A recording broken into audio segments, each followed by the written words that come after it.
The Lenten season continues for the next 4 weeks. Their church and the service in the Union on Sundays has been extremely helpful. Find out about the resources provided for students participating on campus. According to the Full Circle Food Pantry, 38% of U of A students have experienced food insecurity. More on how one organization works to end this insufficiency on campus. Spring break is just around the corner. Find out what you need to do to keep your skin safe. UATV starts right now.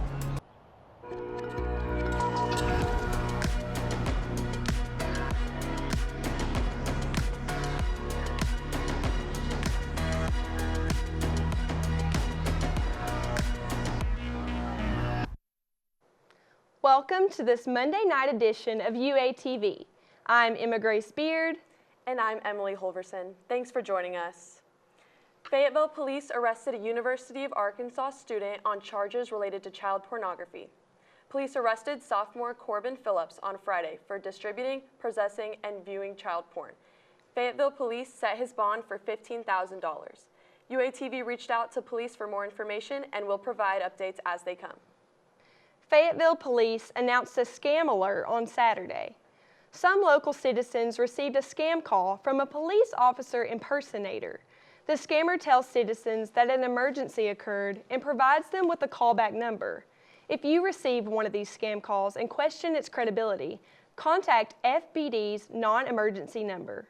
The University of Arkansas, along with 45 other universities, face an investigation for a violation of Title VI of the Civil Rights Act. The investigation comes from a partnership with the PhD Project, the program where PhD students get partnered with a professor. This led to the University of Arkansas allegedly participating in exclusionary practices in a graduate program. The investigation will continue as ongoing. Today, Arkansas student government announced the results for the 2025 to 2026 general election. The announcement took place at the Union Mall, where the student chief justice unveiled the names of those elected. Some notable positions include Amanda Hucks as president and Laney Kellybrew as vice president. Chancellor Robinson explains the importance of student elections. It's one of the ways in which leadership knows what the students want, what they're concerned about, and that matters a lot to me. Those elected will assume their positions on April 27th. The Associated Student Government announced the launch of a meal swipe request form. This initiative aims to help students who face food insecurities. This program supplies eligible students with additional meal swipes for free. Students who need to access the meal swipe request form can find it on ASG's campus community platform.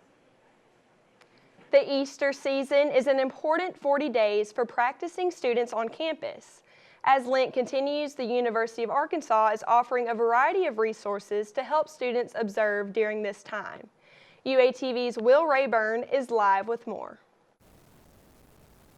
Right behind me is a plethora of dining options here at the U of A, making accommodations on Friday for students. And whether you just want to be spiritually nourished or just looking to do a good deed this Lent, the U of A has accommodations for everyone. In line with the tradition of Meatless Fridays during Lent, the university dining halls are stepping up with more options. Both Fulbright, Pomfret, and 1021 dining halls are offering a wider selection of meatless dishes every Friday of Lent. From hearty vegetarian options to plant-based alternatives, you'll find plenty to enjoy without breaking the Lenten fast. The availability of that really helps people out with their options because all of us eat meat every day. And so when Fridays roll around, it's kind of tough and you forget. So with those options being available, it's really helpful. And while the on-campus Catholic Church is under construction, Mass will still be held every weekend in the Student Union. It's a great opportunity to continue your Lenten practices and join your fellow students in worship. So whether you're dining in or attending Mass, the University of Arkansas is making it easy to stay spiritually connected all throughout the next months of Lent. Reporting live for UATV, I'm Will Rayburn. With 4 weeks left of Lent, students who need more information on dining options and weekly Mass times can find resources through the University of Arkansas Dining Services and Campus Ministry. The Arkansas Union recently began implementing modern sustainability practices in its operations. This includes events such as food court composting, new interactive bins, and a lecture series. The next event in this series will occur tomorrow in Union Room 507 at 3 o'clock. It will include an open discussion with Tina Flakowitz, the operations manager of Ozark Compost. The University of Arkansas opened registration for summer courses, offering students a chance to stay on track academically. A wide range of classes, including online and in-person options, provide flexibility for different schedules. Advisors encourage early enrollment to secure preferred courses before spots fill up. Courses cover a variety of subjects, including core requirements and electives, to help students advance their degrees. UARK Housing and National Residence Hall Honorary will soon team up for their annual clothing drive. Participants can donate clothes or stay and help box donations. The drive will take place this Thursday at 5:30. Students and faculty can make drop-offs at the Multicultural Center Lounge. Many areas of Northwest Arkansas, including Washington County, continued the burn ban this morning. The Arkansas Forestry Division assigned Washington County a high-risk status of experiencing wildfires. The area will continue to experience a red flag warning due to the strong winds and low humidity. Residents are advised to avoid any activities that involve an open flame outdoors. The University of Arkansas spring break will begin this Saturday. Recent spring break safety events gave students tips on how to stay prepared and prevent sun damage, dehydration, and drinking. The university urges students to stay safe no matter where they're going for break, especially when it comes to alcohol consumption. Wellness educators encourage students to stay hydrated and keep a buddy around. Spring break and warmer weather are just on the horizon, but too much sun exposure can cause damage to your skin. UATV's Maddie Terrell joins us live with the tips to keep your skin safe. I'm here at the pool where honestly I might want to dive in with this beautiful weather we're experiencing in Northwest Arkansas. But before you go out in the sun, here are some tips you need to know to keep yourself safe. Skin cancer is the most common cancer in the U.S. and it's caused by unprotected skin and exposure to the sun. Now, in just 15 minutes, unprotected skin can get damaged, and that damage accumulates over the span of your lifetime. Now, if you're heading somewhere warm for spring break or just wanting a tan in general, you might have heard a rumor that a base tan will help you not burn. That is a myth. And another thing, if you're headed somewhere tropical and consider yourself enjoying a nice citrus margarita, keep this tip in mind. Be very aware with that. Make sure it's not anywhere around your lips, on your skin. Citrus oils can cause a lot of burns, intensive burns, rashes, blisters.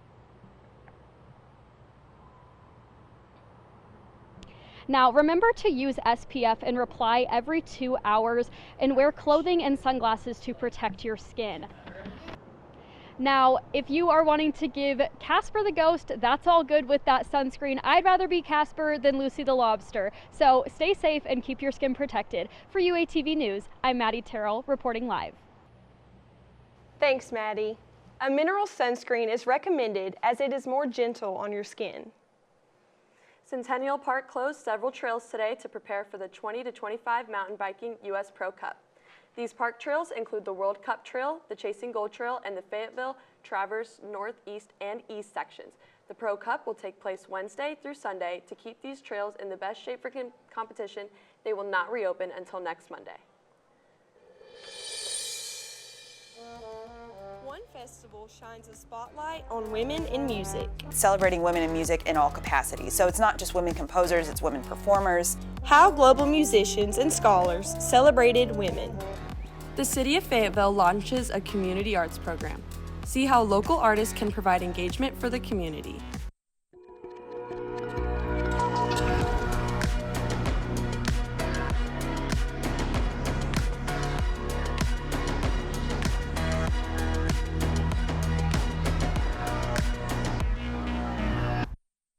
UARK headliners continue their search for local talent to perform at Springtime of Youth. English or Spanish-speaking musicians can submit to the Headliners Committee. Applicants do not need to attend the University of Arkansas. Anyone interested must submit an application by the end of the day. The University of Arkansas hosted the 2025 SHE Festival of Women in Music. The event brings together musicians and scholars from around the world to celebrate women in music. UATV's Jayani Moore joins us live with more. So right here inside of the Faulkner Arts Center is where a 3-day event that started back in 2018 has turned into this international festival. From March 14th to March 16th, over 150 participants gathered together to represent women conductors, women producers, and women composers. Now, the She's Festival is an event that celebrates women in all capacities. Organizers say the She Festival is more than just a celebration of music. It's a space where women in the industry feel empowered, supported, and seen. The growing participation each year, they say, it's proof that events like this aren't just wanted, but they are needed. The festival serves as a reminder of the importance of inclusion and representation in the music world. There are just thousands upon thousands of women in music history that continue to need to be heard, and that's what this festival is trying to do.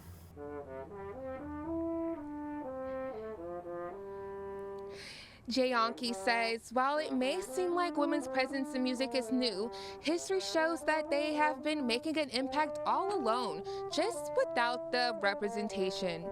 Now, this event grows more and more each year. Organizers say they hope to get more student participation, not just here at the U of A, but from universities all around. Now, I personally cannot wait to see who graces the stage inside of there next year. Maybe it'll be me, maybe it'll even be you. Reporting live from the Faulkner Arts Center, Jayani Moore with UATV. The number of women participating in music has risen 35%.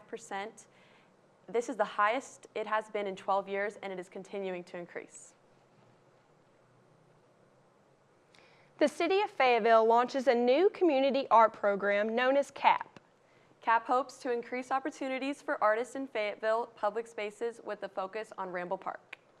These artists will bring creativity into local spaces, fostering engagement and inclusivity for the public. The city encourages visual art, education, and performance proposals. The Mount Sequoia Center invites artists to help create an outdoor mural on its new overlook deck. The center encourages artists over the age of 18 with experience in outdoor murals to apply. Submissions should include an artist statement, concept sketch, and an example of past work. The deadline for applications lands on March 31st at 11:59 p.m. One organization holds a model call for an upcoming opportunity. More on how the Multicultural Center encourages students to embrace their heritage. Spirit of Ireland to Northwest Arkansas. Stick around after the break to hear how they keep the tradition alive.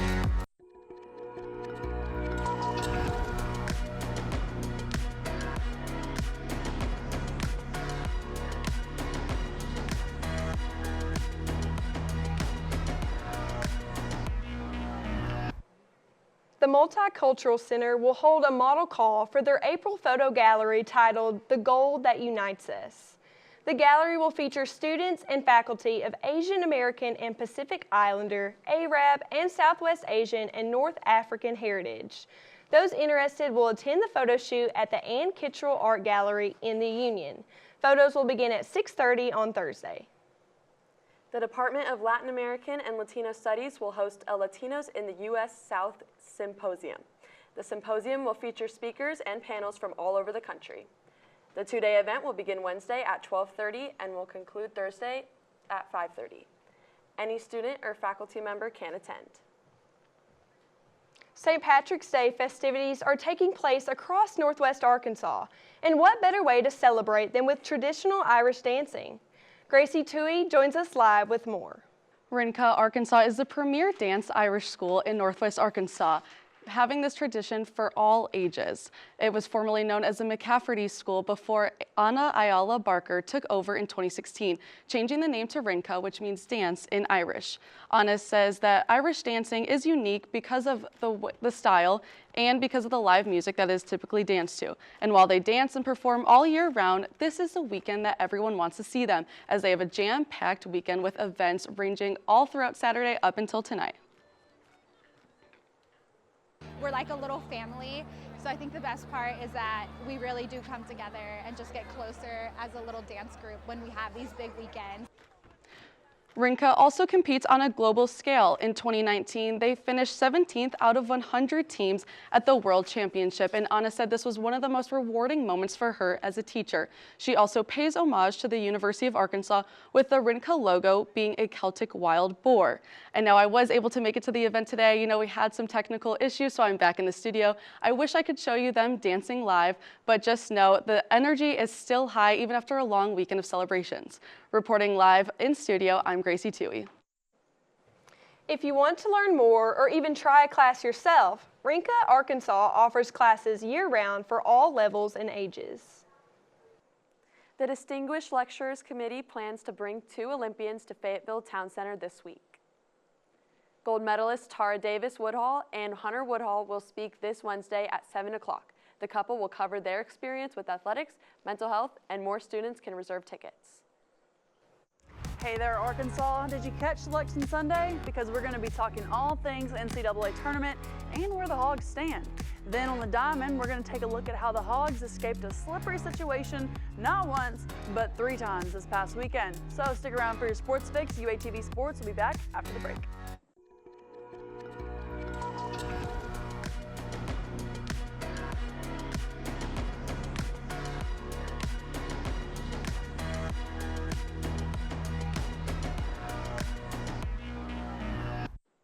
Welcome into UATV Sports. I'm Katie Parker here to get you your sports fix tonight. So let's hit the hardwood running and roll right into it.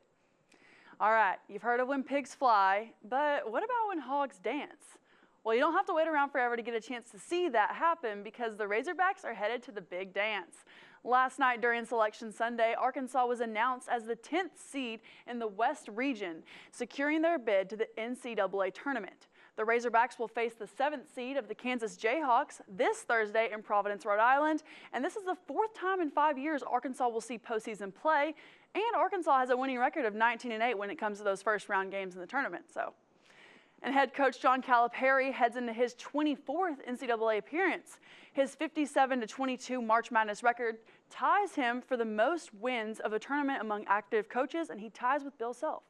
And at the start of SEC play, Arkansas's 0-5 record here had fans losing faith in the likelihood of the Razorbacks reaching the big dance at all.